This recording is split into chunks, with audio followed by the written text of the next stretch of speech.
Hello दोस्तों। Disclaimer ज़रूर पढ़ें। और ये चार्ट है यूएस ट्रेजरीज का। ये यूएस के गवर्नमेंट के बॉन्ड्स हैं। और उन बॉन्ड्स में अगर आप एनुअलाइज्ड रिटर्न्स देखेंगे तो रोलिंग 10 ईयर रोलिंग रिटर्न, मतलब 10 साल के अगर एवरेज रिटर्न्स आप देखेंगे तो ये ऑलमोस्ट लोवेस्ट पॉइंट पे पहुंच गए हैं पिछले 90 सालों के।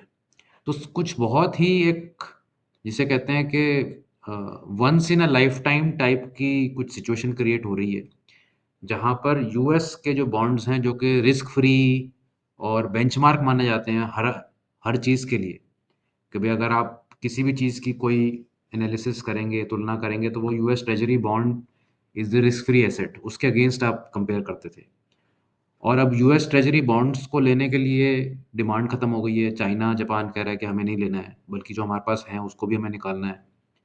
तो सडनली एक वैक्यूम क्रिएट हो गया है कि जो नॉर्मली पैसा ट्रेजरी बॉन्ड में लग जाया करता था, कि रिस्क फ्री एसेट में लगा दो तो ट्रेजरी बॉन्ड में चले जाओ, अब वो कहाँ जाएगा। ये सिचुएशन पिछले 90 सालों में तो आई नहीं थी प्रैक्टिकली, लेकिन अब ये आ गई है। अब कैसे इससे वर्ल्ड डील करेगा, कौन से वो एसेट्स होंगे, कौन सी करेंसीज या कौन से गोल्ड, बिटकॉइन या कौन सी एसेट होगी जहाँ पर ये पैसा धीरे धीरे शिफ्ट करेगा। ये एक बहुत बड़ी एक डिस्कशन का कॉन्टेक्स्ट बन गया है।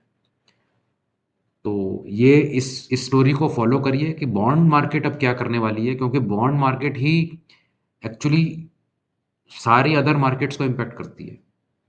बॉन्ड मार्केट की ज़्यादा बात नहीं होती है, इक्विटी मार्केट की बात ज़्यादा होती है, लेकिन बॉन्ड मार्केट बहुत बड़ा इन्फ्लुएंस रखती है हर चीज़ पर। अगर बॉन्ड की यील्ड बढ़ जाएगी तो इक्विटी मार्केट में जितनी भी वैल्यूएशन की गेम होती है, कि आप 10 साल की डिस्काउंटेड कैश फ्लो की वैल्यूएशन निकाल रहे हैं और डिस्काउंटिंग कर रहे हैं, वो डिस्काउंटिंग के रेट से अगर चेंज हो जाएंगे, अगर 2% की जगह 5% की जगह 10% होगा, तो वैल्यू ऑलरेडी कोलैप्स हो जाएगी।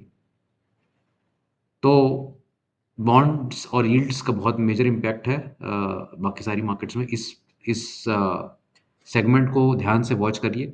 अगर यील्ड बढ़ती चली जाएंगी तो इक्विटीज ज़्यादा आगे नहीं जा पाएंगी। ये सर्टनली एक सिग्नल होगा। और अगर यील्ड्स कंट्रोल में नहीं रहीं तो इंटरेस्ट रेट्स बहुत ज़्यादा बढ़ाने पड़ जाएंगे गवर्नमेंट्स को उसे कंट्रोल करने के लिए, और उससे इक्विटी डिमांड और जनरल डिमांड भी किल हो सकती है। तो ये बहुत इंपॉर्टेंट एक जिसे कहते हैं कि एक मोड़ आया हुआ है वर्ल्ड मॉनेटरी सिस्टम में, कि यहाँ से वर्ल्ड आगे कैसे बढ़ेगा ये किसी को पता नहीं है। आप भी अपनी राय ज़रूर लिखिए कमेंट्स में, और अगले वीडियो में फिर मिलेंगे। Thank you.